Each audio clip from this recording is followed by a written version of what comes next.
La maison du parc, c'est effectivement le cœur du parc naturel régional de la Brenne. C'est un petit peu le passage incontournable, on va dire, quand on arrive en Brenne. À l'année, on a à peu près 70 000 visiteurs. On est, je dirais, sur une partie de paysage extrêmement ouvert, à la fois caractéristique et essentiel pour la Brenne. Le parc naturel de la Brenne a été créé dans les années 90, en plein cœur d'un territoire très identifié par ses étangs. Très vite, la maison du parc est devenue la porte d'entrée de sa découverte par les touristes. Édifiée dans un ancien domaine agricole typique de cette région, elle rassemble une quarantaine de personnes qui œuvrent à remplir toutes les missions qui lui sont confiées. La préservation environnementale, bien sûr, mais aussi l'activité économique et humaine de son territoire. Nous sommes allés à la rencontre de ces hommes et de ces femmes qui, jour après jour, mettent toute leur énergie à faire rayonner le territoire. Pour la découverte de la réserve,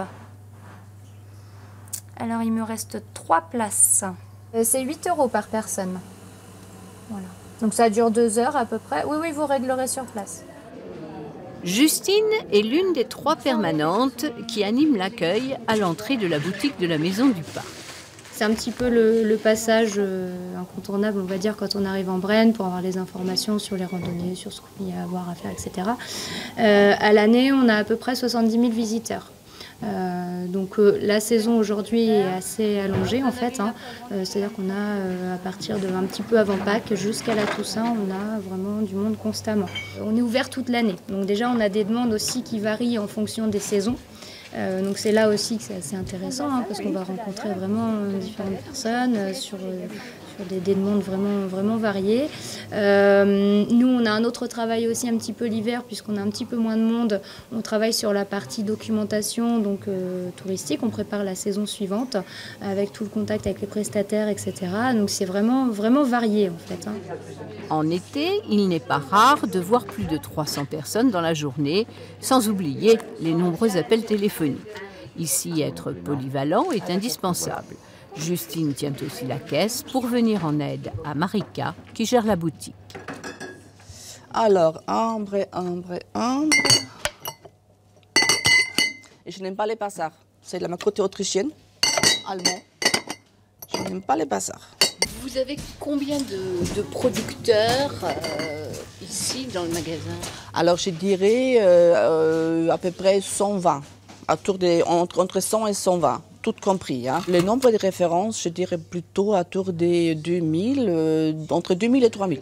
Le réassortiment est fait par les producteurs. Il n'y a pas de stockage. Autant dire qu'il faut être vigilant et réactif pour ne pas retrouver les étagères vides. On ne sait jamais quand les livraisons arrivent. Et parfois, ça peut arriver tout en même temps. Comme c'est arrivé il y a 10 jours. Ou ça peut qu'ils ne peuvent pas livrer, ça arrive compte-coûte. C'est vraiment un petit peu compliqué à prévoir. Marika, qui possède l'avantage de parler plusieurs langues, s'occupe également d'accueillir les visiteurs.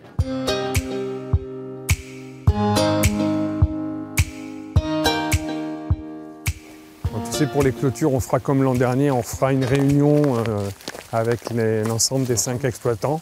Et puis on convoquera le prestataire pour faire le point sur chacun des segments. Mais c'est vrai que cette année, la priorité, c'est vraiment tout ce qui doit se construire autour de Pifaudière ou de Foucault en termes de clôture, hein.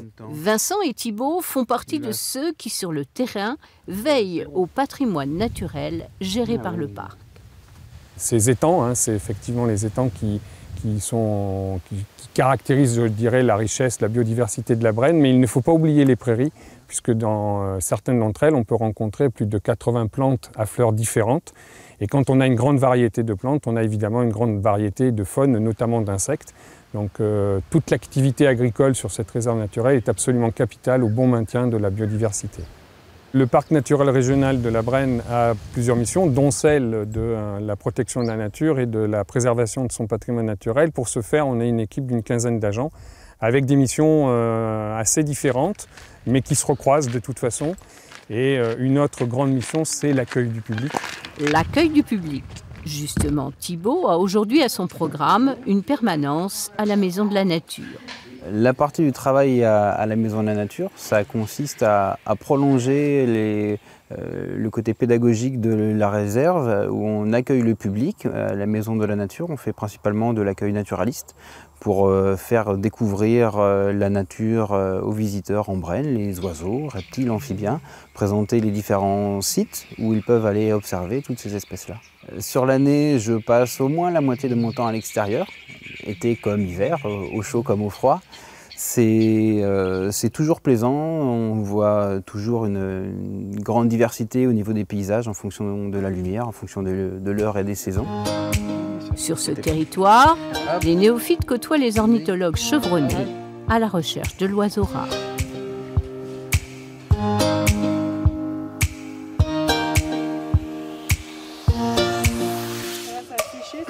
Au parc, on les appelle les gars ou la brigade. Ils sont 4, ils travaillent en équipe de 2. Leur mission, la lutte contre les espèces envahissantes. Leur terrain de jeu, les étangs du parc, privés ou publics. Ce matin, ils partent ramasser les nasses ou, espèrent-ils, les écrevisses rouges de Louisiane, véritables fléaux pour le milieu aquatique, se seront fait piéger. Vous voyez, tous les œufs, En grappe. Une femelle peut porter jusqu'à 600 œufs et peut pondre 2 fois dans l'année, donc ça peut aller vraiment très très vite. On assure du piégeage sur un certain nombre d'étangs tout au long de l'année, donc c'est une mission permanente, donc avec des passages réguliers, au moins 1 à 2 fois par semaine, parfois plus, suivant les sites. Donc c'est vraiment ça le cœur principal de la mission. La brigade a été constituée en priorité pour cette espèce-là. On n'est pas non plus à l'abri d'en trouver sur les routes, dans les prairies, dans les fossés. Vraiment rien n'arrête l'écrevisse de Louisiane. Elle peut parcourir des kilomètres en plusieurs jours. Même en dehors de l'eau, elle résiste vraiment très, très facilement. L'équipe intervient depuis 2 ans sur cet étang, avec un certain succès, mais l'équilibre reste très fragile et dépendant des milieux alentours. C'est pourquoi les propriétaires d'étangs peuvent faire appel à la brigade. La brigade espèces exotiques envahissantes est toujours sur le terrain. Donc avant d'intervenir ou faire quoi que ce soit, ou juste pour vérifier, les propriétaires nous appellent, on intervient et soit on met en place après une action de gestion ou on leur conseille certaines choses ou on leur prête du matériel aussi, ça c'est possible. Aujourd'hui, Aurélie et Simon auront ramassé 21 écrevisses dans les nasses. Après les avoir détruites, comme la loi les y oblige, ils notent soigneusement sur leur carnet les chiffres pour leurs statistiques. Grâce à cette action, en 2 ans, la population d'écrevisses de cet étang n'a pas augmenté.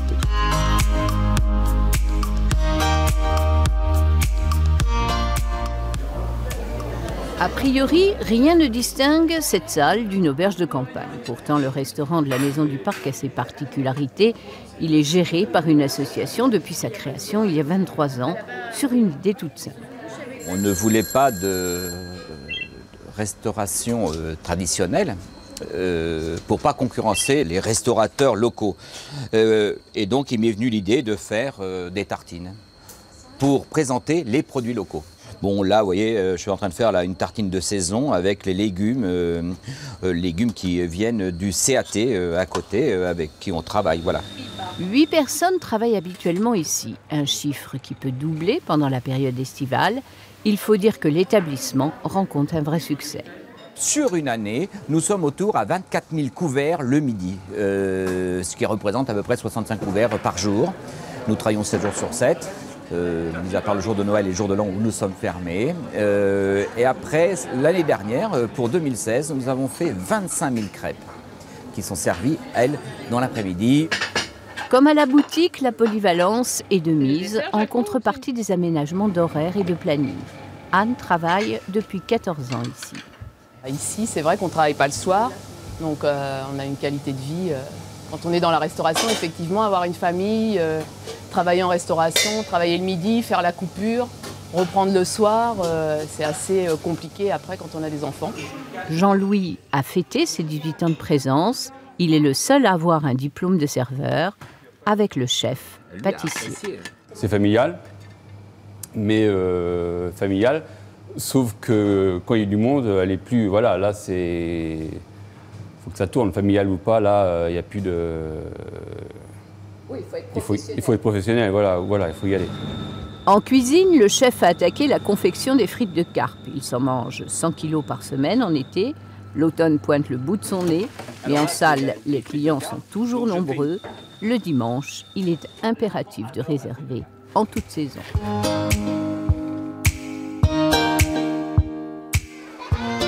Le parc naturel régional rayonne sur un territoire qui a une forme d'homogénéité, une forme de cohérence. Et c'est vrai qu'il y a un certain nombre de sujets, de thématiques qui n'étaient pas portés par les collectivités territoriales intermédiaires, les communes ou les communautés de communes, donc thématiques et sujets qui ont été pris en charge très naturellement par le parc naturel régional de la Brenne. C'est vrai dans le domaine de la santé, c'est vrai dans le domaine culturel, c'est vrai dans le domaine de la petite enfance.